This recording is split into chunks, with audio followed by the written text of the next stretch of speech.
Assalamualaikum warahmatullahi wabarakatuh. Waalaikumsalam warahmatullahi wabarakatuh.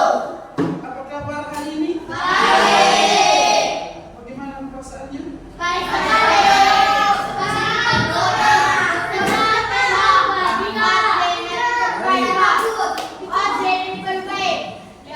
Sebelum kita memulai pelajarannya, Pak Modes kita punya semangat. Kalau Pak semangat pagi, tangannya begini. Pagi, dua biasa. Bisa ya? Bisa. Pagi 3 kali. Ya. Oke, Pak coba. Semangat pagi.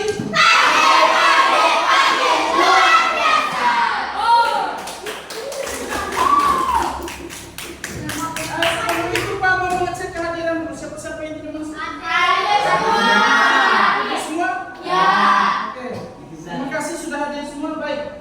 Selanjutnya sebelum kita masuk ke pembelajaran, pada hari ini kita akan belajar tentang berpikir komputasional.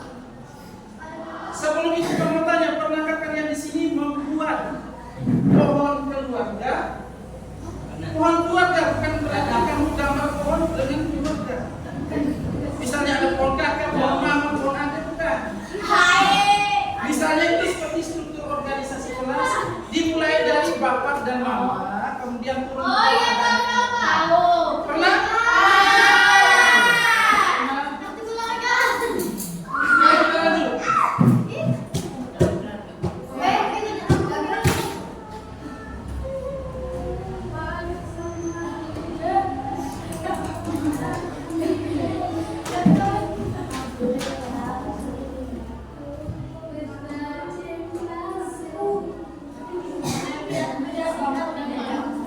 Baik, di sini ada tujuan dan manfaat dari mempelajari bab tentang berpikir komputasional. Kita lihat dulu pertama tujuannya. Tujuannya adalah supaya murid mampu menerapkan konsep struktur data untuk menyusun informasi yang memiliki keterurutan dan sekvensi. Makanya tadi Pak Tanya sudah pernah buat pohon keluarga belum? Supaya kita bisa menentukan konsep struktur data, mulai dari bapak mama, kemudian anak-anaknya, kakek nenek dan seterusnya. Kemudian setelah kita mengetahui tujuannya, kita juga harus mengetahui manfaat apa yang kita dapatkan setelah mempelajari materi berpikir komputasional. Di sini ada 4 manfaat. Manfaat yang pertama itu pengembangan keterampilan kritis, yang artinya pengembangan keterampilan berpikir secara kritis. Kemudian yang kedua, peningkatan kreativitas dan inovasi. Jadi kalian dituntut untuk melakukan peningkatan pada inovasi atau hal-hal yang baru. Inovasi menciptakan hal yang baru. Kemudian yang ketiga, persiapan karir di masa depan. Kemudian yang terakhir adalah literasi digital dan etika. Bagaimana caranya kita beretika dalam menggunakan media sosial dan juga dunia digital. Ada pertanyaan? Tidak. Pak, biar tanya apa itu murni? Sekarang kita masuk di apa itu berpikir komputasional.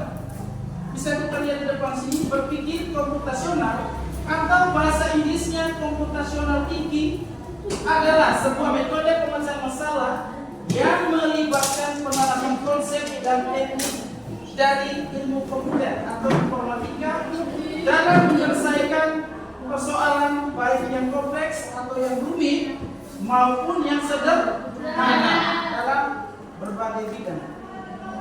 Dari pengertian ini kita sudah mulai tahu bahwa berpikir komputasional itu bukan berarti kita berpikir seperti komputer atau kita berpikir dengan membawa komputer.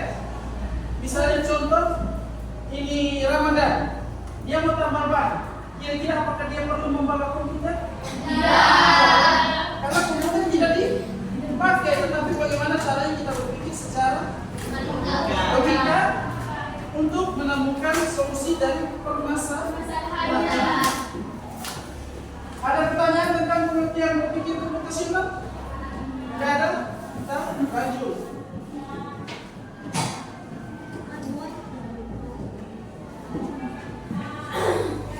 Jadi anak-anak, di dalam berpikir komputasional itu terdapat 4 pendekatan yang ada pada konsep berpikir komputasional. Di sini bisa kita lihat, yang pertama ada dekomposisi.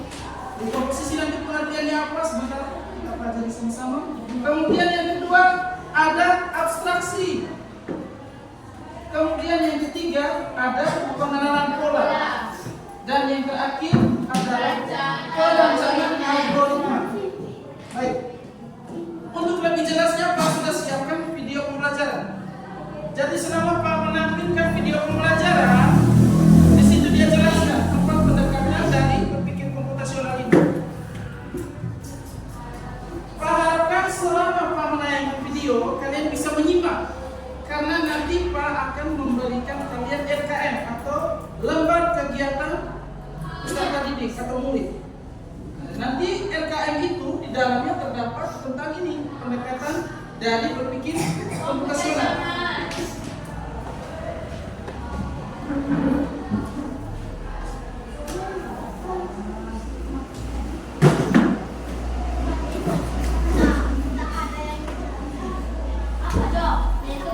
Sudah siap semua Pak? Kita video ini.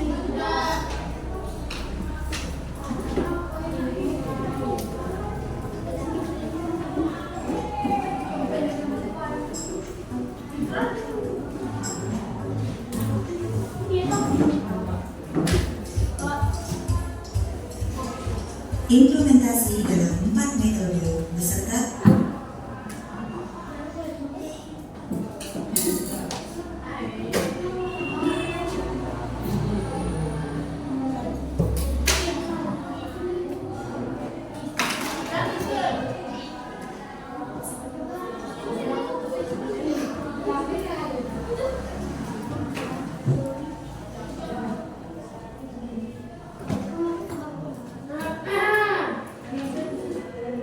berpikir komputasi. Perhatikan ke depannya, nanti ada ini tolong dicatat.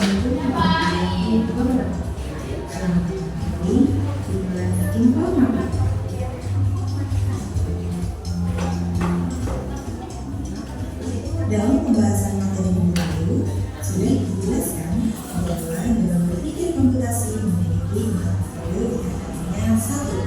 Decomposition, 2. Pattern recognition, 3. Abstraction, dan 4. Algorithm design. Pada video kali ini, Ibu akan mencontohkan kasus dalam kehidupan sehari-hari dan menerapkan 4 metode berpikir komputasi yang tadi sudah dijelaskan sebelumnya. Contoh pertama adalah mencuci pakaian. Mari kita coba untuk menyelesaikan masalah ini dengan cara berpikir secara komputasional.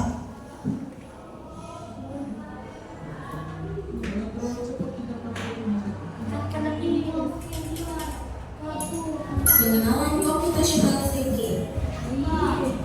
Hai teman kece, coba tebak apa artinya computational thinking atau berpikir komputasional? Adakah yang menyapa juri dan melihat kata komputasional di sini? Nah, jadi mungkin ada hubungannya dengan komputer ya? Iya, betul sekali. Jempol buat kamu yang sudah menebak dengan benar. Berpikir komputasional adalah proses berpikir untuk menyelesaikan masalah dengan efektif dan efisien. Dalam ilmu komputer, proses berpikir ini dilakukan sebelum mulai menulis coding atau pemrograman. Jika sudah direncanakan dengan baik, maka coding yang ditulis akan sesuai dengan kebutuhan dan dapat diselesaikan dengan cepat dan tepat. Tapi ternyata berpikir komputasional juga bisa dilakukan tanpa komputer dan tanpa internet loh. Malah sebenarnya kita pun sudah menerapkannya dalam kehidupan sehari-hari, mulai dari membuat studi, mencatat tugas pelajaran, hingga menyiapkan tas untuk sekolah besok. Wah, kalau kita sudah bisa menerapkannya setiap hari, berarti kita semua sudah mahir dong. Eits, belum tentu. Contoh-contoh tadi kan menerapkan berpikir komputasional pada masalah yang sederhana. Masih banyak nih masalah yang lebih kompleks, seperti misalnya mengatur keuangan bulanan, apa yang harus dilakukan kalau kamu selesai tahun baru, hingga memilih jurusan dan karir. Lalu yang lebih penting lagi, ketika kamu dewasa nanti, kamu akan menghadapi era industri 4 dan bahkan 5. Di sini kamu perlu kecepatan untuk memanfaatkan dunia digital, mulai dari mencari dan memilah informasi yang kamu perlukan, hingga menggunakan informasi itu untuk membuat keputusan penting dalam hidupmu. Menghadapi masalah kompleks kehidupan di masa sekarang dan masa depan ini mirip seperti merencanakan coding yang sudah dibahas sebelumnya. Kuncinya adalah memahami masalah dengan tuntas dan mencari cara menyelesaikan yang efektif dan efisien. Nah, kalau begitu, bagaimana agar kita bisa berpikir komputasional? Sekarang kita bahas ya 4 landasan dari berpikir komputasional. Yang pertama, dekomposisi. Dekomposisi artinya membagi masalah kompleks ke bagian yang lebih kecil agar mudah diselesaikan. Misalnya, kamu ditunjuk jadi ketua hari di lomba 17-an. Maka, untuk memudahkan pelaksanaan, kamu bisa menunjuk panitia bagian acara, konsumsi, publikasi, keamanan, dan lainnya. Yang kedua, pengenalan pola. Artinya mencari kesamaan dan pola di antara bagian-bagian masalah kompleks yang sudah dirancang. Misalnya, kamu hendak melipat dan menyimpan jemuran di rumah, maka kamu perlu bisa mengenali jemuran milik ayah, ibu, kamu, adik, dan milik bersama seperti spray, handuk, dan lainnya. Ini karena jemuran-jemuran itu perlu disimpan di tempat yang berbeda. Yang ketiga, abstraksi. Artinya fokus pada informasi yang penting saja, mengabaikan detail yang tidak diperlukan. Misalnya, kamu hendak menceritakan pengalamanmu berwisata ke luar kota. Tentunya kamu mengalami banyak hal dari mulai berangkat di bus, berfoto bersama, makan di restoran, menginap di hotel, hingga perjalanan pulang. Tapi nggak mungkin kan kamu ceritakan semua kejadian dengan detail pada teman-temanmu. Pasti mereka bosan kalau kelamaan. Jadi kamu harus mencari beberapa kejadian yang menarik saja untuk diceritakan pada teman. Yang terakhir, algoritma. Artinya membuat langkah-langkah penyelesaian atau membuat aturan yang diikuti untuk menyelesaikan masalah. Misalnya kamu diberi daftar belanja di supermarket oleh ibu. Ada minyak goreng, telur, roti, sayur, dan kopi. Lalu kamu harus berburu karena ibu sudah mau memasak dengan minyak goreng itu. Nah, kalau seperti ini, satu cara yang efisien misalnya mulai dengan mengambil barang yang paling dekat dari pintu masuk hingga terakhir yang paling dekat dengan kasir. Nah, itu dia 4 landasan berpikir komputasional yang perlu diterapkan untuk memecahkan masalah yang kompleks. Lalu berikutnya, apakah ada cara untuk mengasah kemampuan berpikir komputasional? Tentu ada.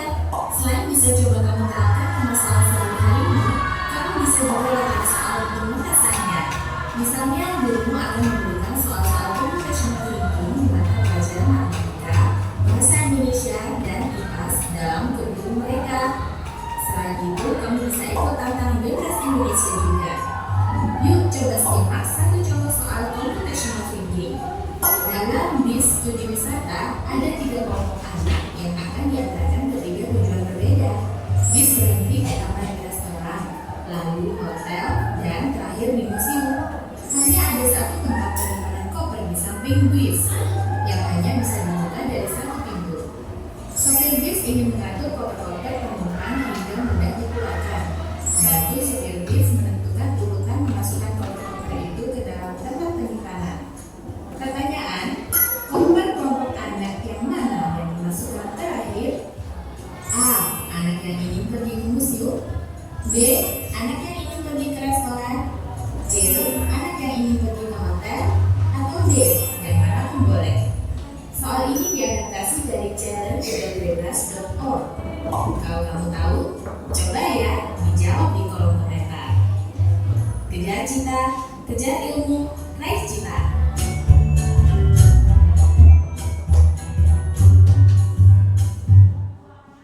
Baik, sudah jelas semua? Ya. Pendekatan tadi? Kalau sudah jelas, Selanjutnya kita akan melakukan pembelajaran dengan berdiskusi secara kelompok. Di sini Pak sudah siapkan LKM atau lembar kegiatan murid. Di sini nanti Pak akan bagikan satu persatu sesuai dengan 4 pendekatan yang ada di depan tadi. Jadi ini Pak bagikan random atau acak. Jadi kelompok 1 mungkin bisa dapat dekomposisi, bisa dapat abstraksi, tergantung nanti Pak kasih. Di dalam sini Pak sudah siapkan dia punya lembar untuk kita jawab. Bisa ada contoh di sini? Abstraksi. Abstraksi nanti di kotak ini kalian isi pengertian dari abstraksi. Kemudian di bawah ada perintah berikan tanda centang pada jawaban yang benar. Jawaban di sini yang berkaitan dengan abstraksi. Kalau kalian sudah paham apa itu abstraksi, maka kalian akan mudah untuk memilih jawaban yang benar. Ada pertanyaan tentang kami ini? Tidak ada? Tidak ada. Kita langsung saja mulai. Ini untuk kelompok 1 dikerjakan sama ya. Sudah boleh sedikit.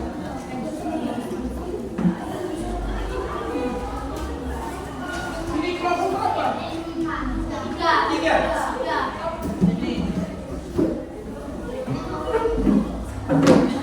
Kalau ini 3 berarti ini 2.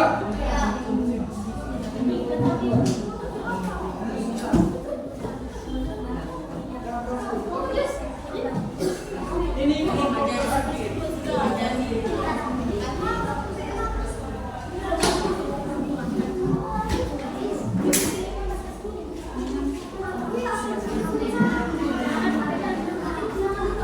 Perhatikan di sini dulu. Halo. Perhatikan sini dulu. Ini halaman depannya. Tolong perhatikan dulu. Di bagian depan ini ada tulisan nama ya. Nama itu bukan isi nama kalian, tapi nama kelompok. Kelasnya tetap. Kelas 7 B. Silakan dikerjakan.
nasi goreng kampung. Bahannya bawang merah, bawang putih, cabai, ini diiris semua. Selanjutnya panaskan wajan, beri minyak, tumis bawang putih, kemudian bawang merah, kemudian tumis juga cabainya, pecahkan telur 1 butir, kemudian ini diorak-arik, kemudian tambahkan nasi 1 mangkok, kemudian aduk-aduk, beri bumbu royco secukupnya, micin secukupnya, lada secukupnya, kemudian diaduk-aduk. Nah, ini dia nasi goreng kampungnya sudah jadi. Selamat mencoba. Ini yang buat nasi goreng kampung.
Sedang kecil yang mana jalan ini?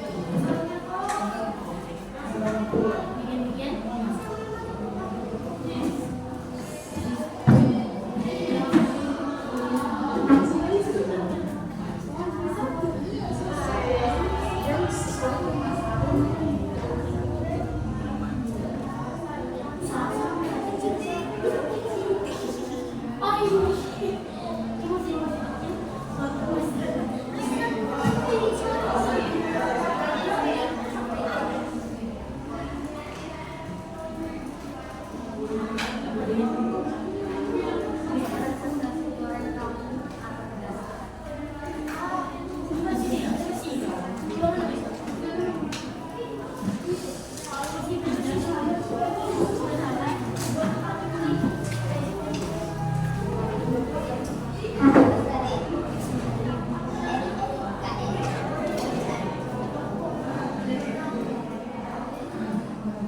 Sudah siap semua?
Yang sudah habis baru kelompok 1, kelompok 2, 3, 4. Dua sudah?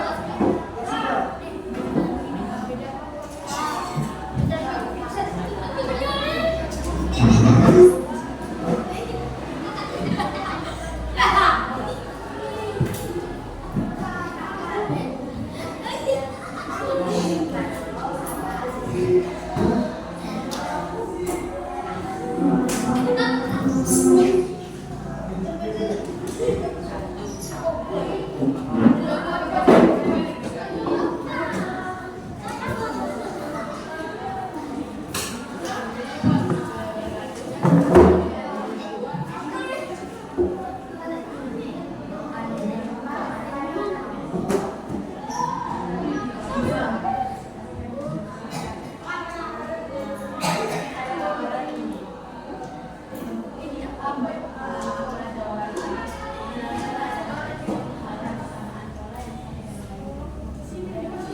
membantu untuk menjawab pertanyaan. Kita mulai dari kelompok 1, silakan. Kelompok 1.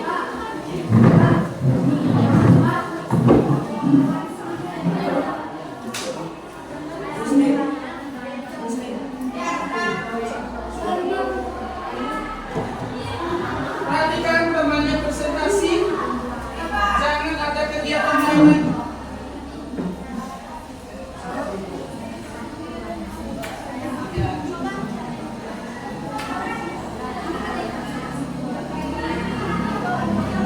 Perhatikan sini, nanti temannya salah, wajib untuk menjawab. Jangan diam saja ya.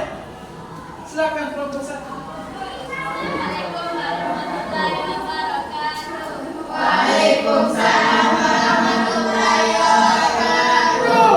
Kami dari kelompok 1 akan mempresentasikan hasil diskusi KBRI. Apa itu abstraksi? Abstraksi adalah proses pencarian dan mengidentifikasi ada informasi yang penting untuk menyelesaikan masalah.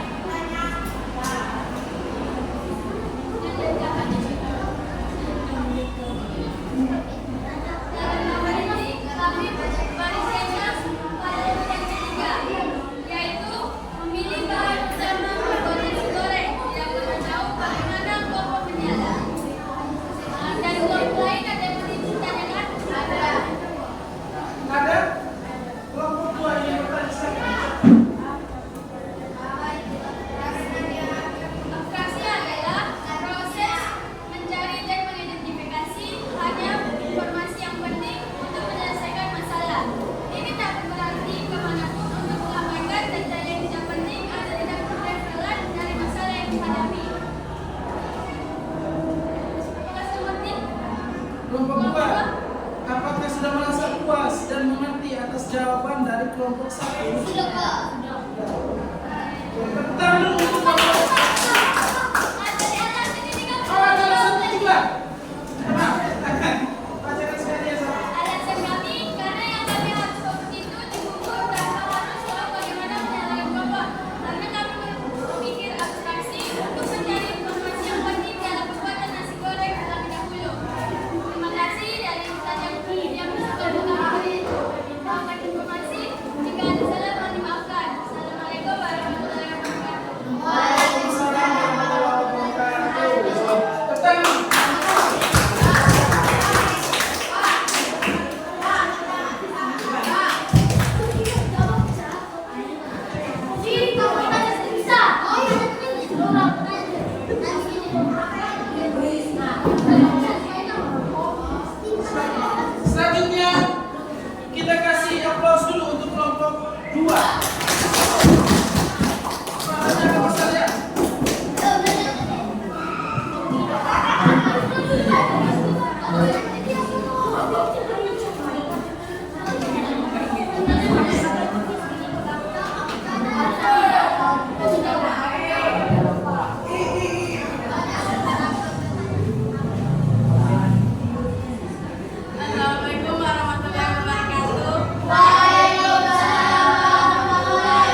Pengenalan pola adalah teknik untuk melihat kesamaan pola yang satu dan lainnya untuk mempermudah memecahkan masalah yang hampir sama. Contohnya,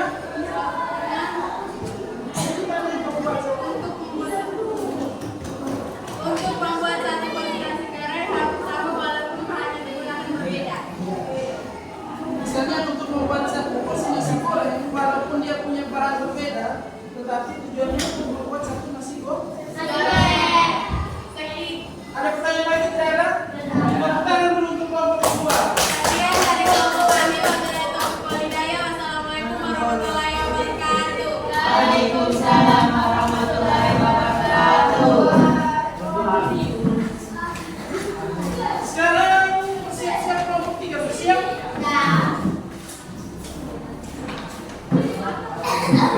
Baik, silakan. Kelompok 3.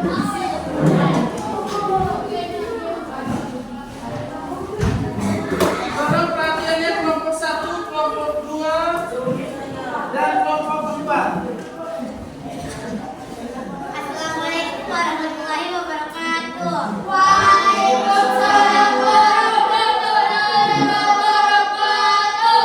Perkenalkan, kami dari kelompok 3 akan mempresentasikan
untuk menyelesaikan suatu masalah. Itu pengertian dari Algoritma. kelompok 3 masih puas atau bagaimana? Sudah. Tepuk tangan untuk kelompok 3.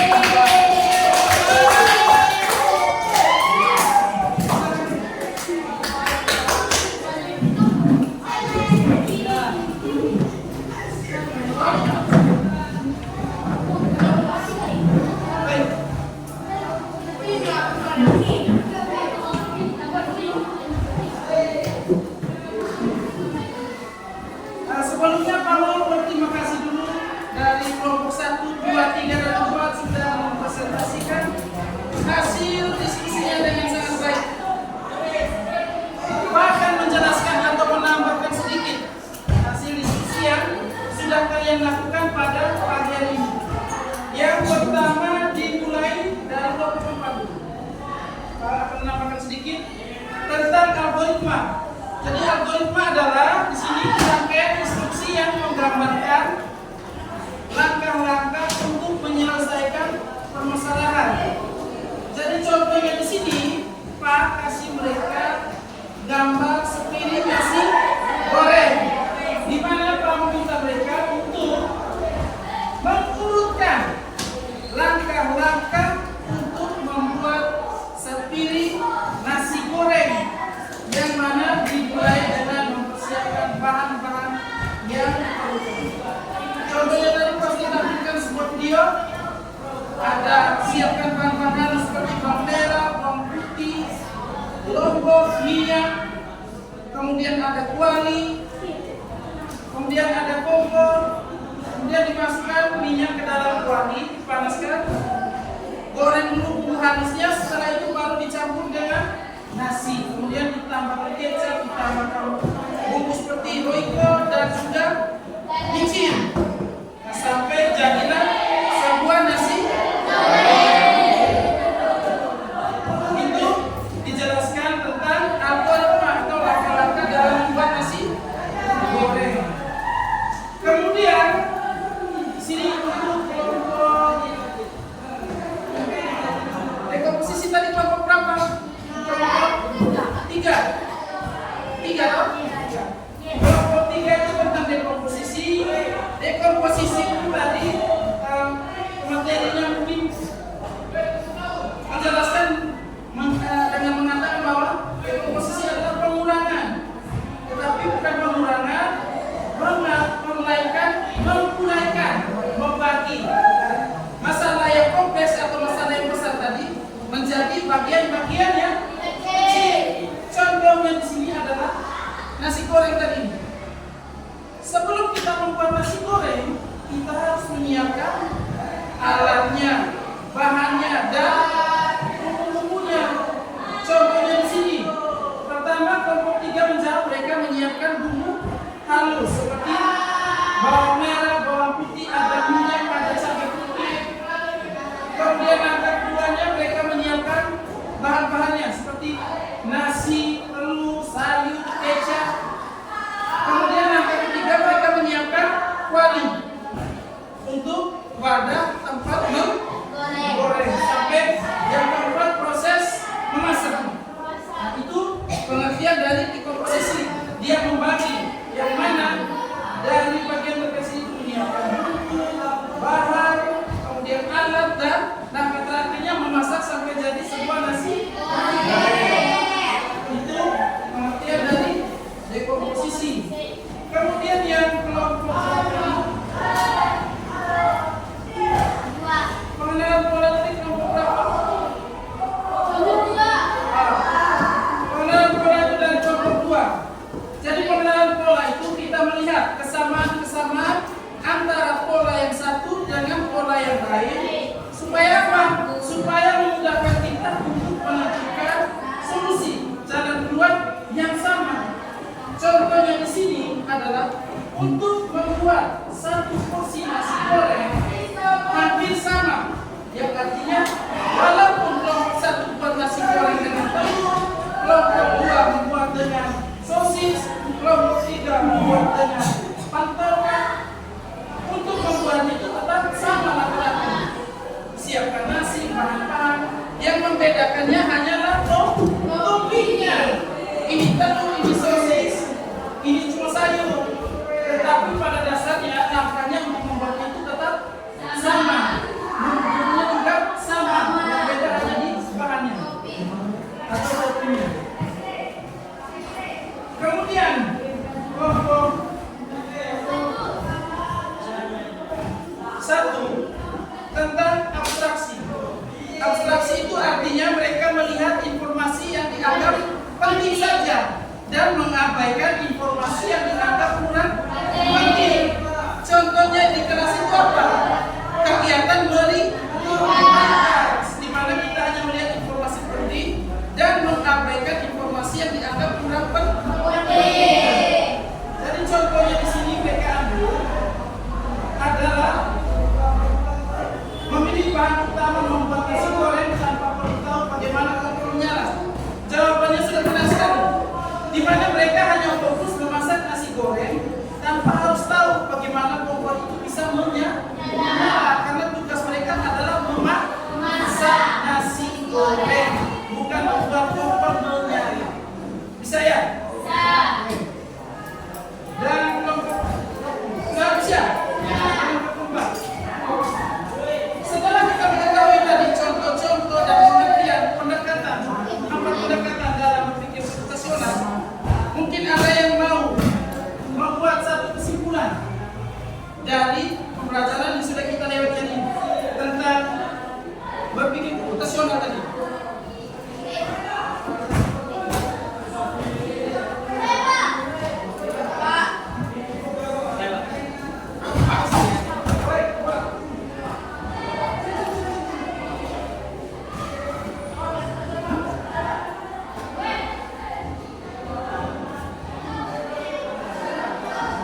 Ada yang membuat kesimpulan?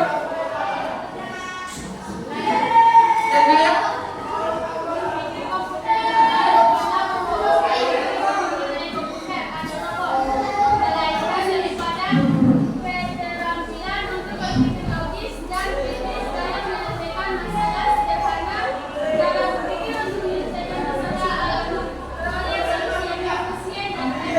Ya, teruskan tentang budaya.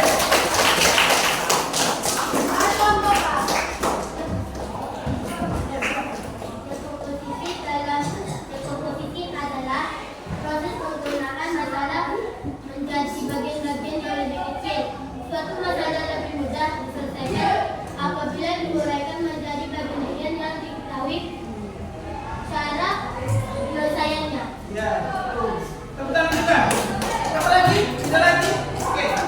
Jadi pada dasarnya, ya anak-anak, pada dasarnya berpikir komputasional itu bukan berarti kita harus berpikir cepat dan canggih seperti komputer. Tetapi bagaimana caranya kita berpikir itu supaya masalah yang kita hadapi bisa cepat selesai, efektif dan efisien. Seperti kerjanya komputer. Kerjanya komputer itu kan yang cepat, efektif dan efisien. Kita juga seperti itu. Dalam berpikir harus efektif dan juga efisien. Baik, sebelum kamu menutup pembelajaran kita hari ini, minggu depan nanti kita akan mempelajari tentang etika penggunaan AI. Yang artinya kita akan belajar bagaimana cara menggunakan kecerdasan buatan atau AI. Macam-macam AI itu banyak, ada Gemini, ada ChatGPT, ada Cici. Itu namanya AI atau kecerdasan buatan. Minggu depan kita akan mempelajari tentang itu. Kemudian sebelum menutup tadi, Pak lupa untuk meminta kita sebelum naik untuk berdoa. Nah sekarang Pak minta kita berdoa dulu sebelum menutup pembelajaran. Pak minta Ramadan, mari sudah berdoa sebelum menutup pembelajaran. Siapkan diri, duduk yang sopan, jangan buka kaki, kanan, apa mejanya.